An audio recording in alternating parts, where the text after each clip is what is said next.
பெருங்களத்தூரில் உள்ள தாம்பரம் மாநகராட்சி துவக்கப் பள்ளியில் ஆண்டு விழா வெகு விமரிசையாக நடைபெற்றது. செங்கல்பட்டு மாவட்டம் தாம்பரம் மாநகராட்சி 4வது மண்டலத்திற்குட்பட்ட பெருங்களத்தூர் காமராஜர் நெடுஞ்சாலையில் உள்ள மாநகராட்சி தொடக்கப் பள்ளியில் ஆண்டு விழா வெகு விமரிசையாக நடைபெற்றது. ஆசிரியர்கள் சார்பில் அனைவரையும் கண்டிப்பா நம்ம ஆண்டு விழா நடத்தணும் அப்படின்னு சொல்லிட்டு எல்லாருமே எப்ப நமக்கு ஆண்டு விழா அப்படின்னு கேட்டுட்டே இருந்தீங்க. அந்த மாதிரி நம்ம இப்ப வெற்றிகரமா ஆண்டு விழா நடத்தி கொண்டு அணுகிய போது நம்ம நல்லா சிறப்பா நடத்திடலாமா அப்படின்னு சொல்லிட்டு சொன்னாங்க.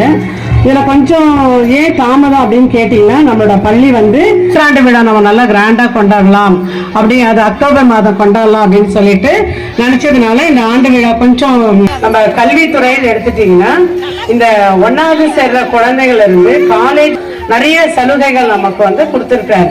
இது நிறைய பெற்றோர்களுக்கு தெரிய மாட்டேங்குது. ஏன் சொல்றேன்னு கேட்டீங்கன்னா, நம்ம இந்த மாதிரி அரசு பள்ளியில நீங்க குழந்தைகளை சேர்க்கறதுனால அந்த பிள்ளைங்களுக்கு தேவையான எல்லா சலுகைகளும் அதாவது நல்ல திறமைகள், நம்ம எல்லா பிள்ளைங்களுக்கும் நல்ல திறமைகள் இருக்கு. நம்ம அரசாங்கம் கொண்டு வந்த அந்த சலுகை சொல்லியிருப்பாங்க வீட்டுல.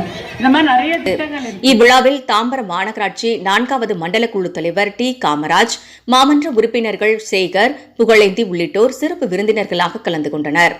பள்ளி ஆண்டு விழாவை முன்னிட்டு மாணவ மாணவிகளுக்கு, பெற்றோர்களுக்கு பல்வேறு போட்டிகள் நடத்தப்பட்டது. போட்டிகளில் வெற்றி பெற்ற மாணவ மாணவிகளுக்கு மற்றும் பெற்றோர்களுக்கு மண்டல குழு தலைவர் டி காமராஜ் அவர்கள் வாழ்த்துக்கள் தெரிவித்தார். சிறப்பான முறையில் இந்த பள்ளி பேராட்சி மூலமாக குடிநீர் வசதி மற்றும் எந்தெந்த அடிப்படை வசதி செய்து கொண்டிருக்கிறோம். தற்போது நமது மண்டல குழு தலைவர் அண்ணன் காமராஜ் அவர்கள் இந்த மண்டலத்திற்கு தலைவராக தேர்ந்தெடுக்கப்பட்டிருக்கிறார். அவர் தொடர்ந்து இப்போது நாங்கள் எல்லாம் கோரிக்கை வைத்ததன் பேரில் ஆய்வு செய்து கழிப்பிட வசதி, கூடுதல் கட்டிடம் அதெல்லாம் பொறியாளர்களை வைத்து மதிப்பீடு செய்திருக்கிறார்கள். அதெல்லாம் அந்த திட்ட மதிப்பீடுகள் எல்லாம் நடந்து கொண்டிருக்கிறது. சிறப்பான முறையில் இந்த பள்ளியை முன்னேற்றுவதற்காக அந்த முயற்சிகள் எல்லாம் நடந்து கொண்டிருக்கிறது.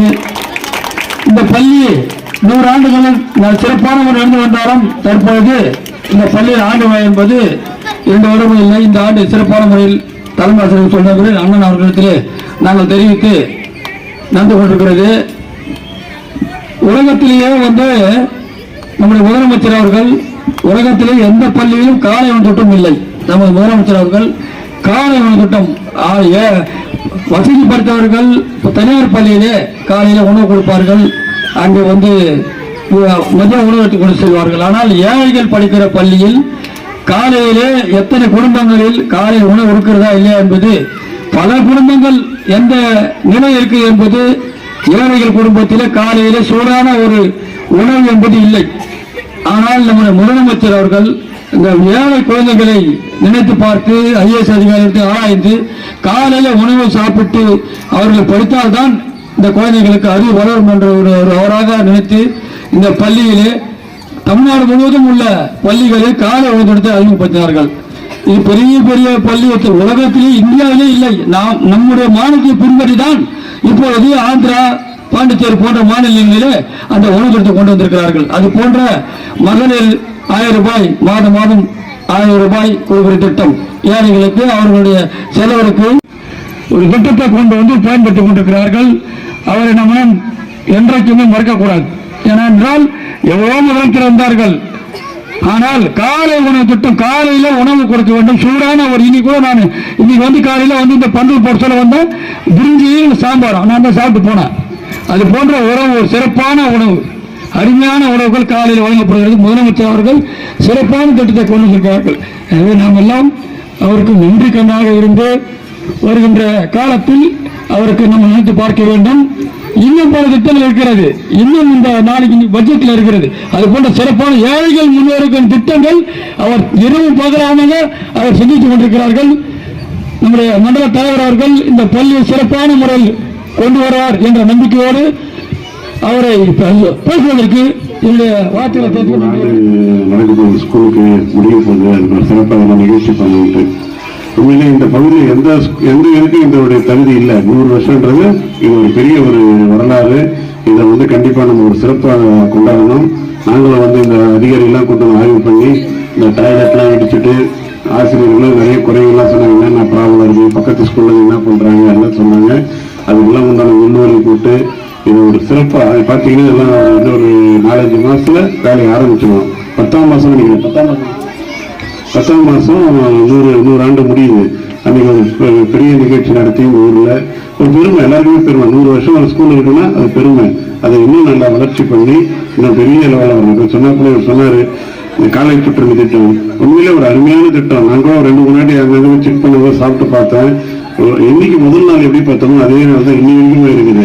பசங்களா நீங்க சாப்பிட்றீங்களா? எத்தனை பேர் சாப்பிட்றீங்க? காலையில் டிஃபன் எத்தனை பேர் சாப்பிட்றீங்க? சாப்பிடுறியா? நல்லா இருக்கா? நல்லா இல்லையா?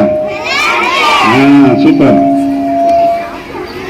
இது வந்து எல்லா இடத்துலயுமே உண்மையிலே நான் பாராட்டு. அது ஒரு துண்டு நிறுவனம் தான் எடுத்து நடத்துறாங்க. நான் கூட நினைச்சேன் சரி லோக்கல் இங்க கூட அவங்க கட்டியிருக்கோம், கிச்சன் கட்டியிருக்கோம். ஆனா அவங்களால இங்க ஒர்க்கும் பண்ண நம்ம பின்னாடி கட்டியிருக்கோம் கிச்சனு. ஆனா ஒரே இடத்துல பண்ணாதான் அதுக்கு உண்டான செலவுகள் மிச்சப்படுத்த முடியும். ஏன்னா அவங்களும் மலிவு இல்லாம அவங்களுக்கும் கவர்மெண்ட் கம்மியாக தான் தருது, அவங்களும் கொஞ்சம் பணம் போட்டு தான் பண்றாங்க. அதனால இது குவாலிட்டியில காம்ப்ரமைஸ் இருக்கக்கூடாது. அதனால இது எல்லாருமே அரசு வந்து என்னன்னா ஃபர்ஸ்ட் கல்வி, அடுத்தது மருத்துவம், அடுத்தது மகளிர், இந்த 3 தான் முன்னுரிமை தராங்க. பாத்தீங்கன்னா கல்விக்கு தான் இன்னைக்கு பாத்தீங்கன்னா தமிழ் வழி கல்வியில படிச்சாங்கன்னா அவங்க எல்லாம் வந்து நாளைக்கு மெடிக்கல் சீட்ல ஈஸியா கிடைச்சிடும். நாளைக்கு ஒரு மேல் படிப்பு போகும்போது அவங்கெல்லாம் அவங்களோட சதவீதம் இருக்குது 7.5% தான் கூட 7.5% 7.5 விழுக்காடு வந்து தமிழ் வழி கல்வியில படிச்சாங்கன்னா அவங்களுக்கு வந்து டாக்டர் ஆகிறதுக்கோ ஒரு வக்கீல் ஆகிறதுக்கோ எதுக்குமே கவர்மெண்ட் தனியாக அவங்களுக்கு 7% கொடுக்குறாங்க. அவங்க தான் முன்னுரிமை தருவாங்க. இதுபடி ஒரு இதுக்கெல்லாம் நீங்க ஊக்கப்படுத்தி பசங்களை நீங்க தான் ஒழுங்குபடுத்தணும்.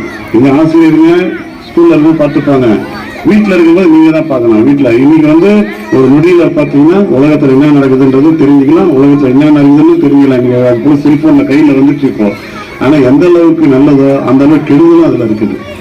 எந்த அளவுக்கு அந்த பசங்களை வந்து அதுக்கு அடிமையாக்காம இன்னத்தரையே அது வரைக்கும் பார்த்துட்டு மீதியை வந்து நம்ம வந்து கட்டுப்பாடா வச்சுக்கணும் பசங்களை, குழந்தைங்கள. ஏன்னா சில பேர்லாம் பார்த்தா சாப்பாடு ஊட்டுறதுக்கு போனை கொடுத்து தான் சாப்பாடு ஊட்டுறாங்க. அது மாதிரி வேலையெல்லாம் வச்சுக்கூடாது. ஏன்னா இன்னும் பிற்காலத்துலலாம் ரொம்ப கடுமையான காலம், போட்டியான காலம். இன்னும் எந்தெந்த இடத்துலலாம் எப்படி போய் நிற்கும் தெரியும். உலகம் அந்த அளவுக்கு போய் வேகமா போயின்னு இருக்கு. ஏன்னா அதுக்கு நம்ம ஈடு கொடுக்கணும்னா நம்ம தான் பசங்களை எந்த அளவுக்கு ஒழுக்கமாகவும் எந்த அளவுக்கு ஒரு கட்டுப்பாடா இருக்க முடியும்னு பார்ப்போம். பசங்களா எல்லாம் ஒழுக்கமா இருக்கீங்களா? நல்லா படிப்பீங்களா? நல்லா படிக்கணும். ஊருக்கும் ஸ்கூலுக்கும் பெருமை சேர்க்கணும். அதை விட உங்க அம்மா அப்பாவுக்கு பெருமை சேர்க்கணும். ஓகேவா? சொல்றா சொல்லுங்க. நல்லா படிச்சு நல்லா பெரிய ஆளாவுங்க. பின்னாடிலாம் படிப்பு தான் முக்கியம். எது வேணா எவ்வளவு வேணா என்ன வேணா காசு கொடுத்தா வாங்கிடலாம், படிப்பு மட்டும் வாங்க முடியாது. படிப்பு தான் முக்கியம். நல்லா படிக்கணும். ஓகேவா? அடுத்தது 100வது ஆண்டு கொண்டாடுறோம். இன்னும் ஒரு 5-6 மாசத்துல 100வது ஆண்டு விழா பெரிய லெவலில் கொண்டாடுறோம். எல்லா வசதியும் பண்ணி கொடுத்துறோம். பெயிண்ட் அடிச்சு பாத்ரூம்லாம் இடிச்சுட்டு புதுசாக பாத்ரூம் கட்டி கொடுத்துறோம். அங்கே ஒரு கிளாஸ் ரூம் கட்டிருக்காங்க, கிளாஸ் ரூம் கட்டி கொடுத்துறோம். அவங்க கிச்சன் பெருசாக கேட்டாங்க. அவங்க அந்த கிச்சனுக்கு ரெடி பண்ணி கொடுத்துறோம். எல்லாம் ரெடி பண்ணி கொடுத்துறோம். எல்லாம் நாங்கள் செய்ய வேண்டியது எல்லாத்தையும் செய்திருவோம். ஆனால் நீங்க தான் படிக்கணும். உங்க கையில தான் இருக்குது. ஓகேவா? ஆமா. இப்போ வந்து எல்லாமே இலவசமா கிடைக்கும். பின்னாடி பார்த்தோன்னா சைக்கிள் கிடைக்கும், அதுக்கப்புறம் லேப்டாப் கிடைக்கும். எல்லாம் படிச்சு நல்லபடியா படிச்சு ஊருக்கு பெருமை சேருங்க. ஓகே? எல்லாருக்கும் வாழ்த்து கூறி மேலும் இன்னும் அடுத்த வருஷம் இதோட கிராண்டா கொண்டாடுவோம், இதோட இன்னும் விமர்சையா கொண்டாடணும் என்று வாழ்த்து கூறி. அதனைத் தொடர்ந்து பள்ளி ஆண்டு விழாவில் மாணவ மாணவிகளின் பல்வேறு கலை நிகழ்ச்சிகள் நடத்தப்பட்டது. அதனை சிறப்பு விருந்தினர்கள் மற்றும் பெற்றோர்கள் மாணவ மாணவிகள் கண்டு மகிழ்ந்தனர். இதில் பள்ளி தலைமை ஆசிரியர், ஆசிரியர்கள் மற்றும் பெற்றோர்கள் மாணவ மாணவிகள் திரளாக கலந்து கொண்டனர்.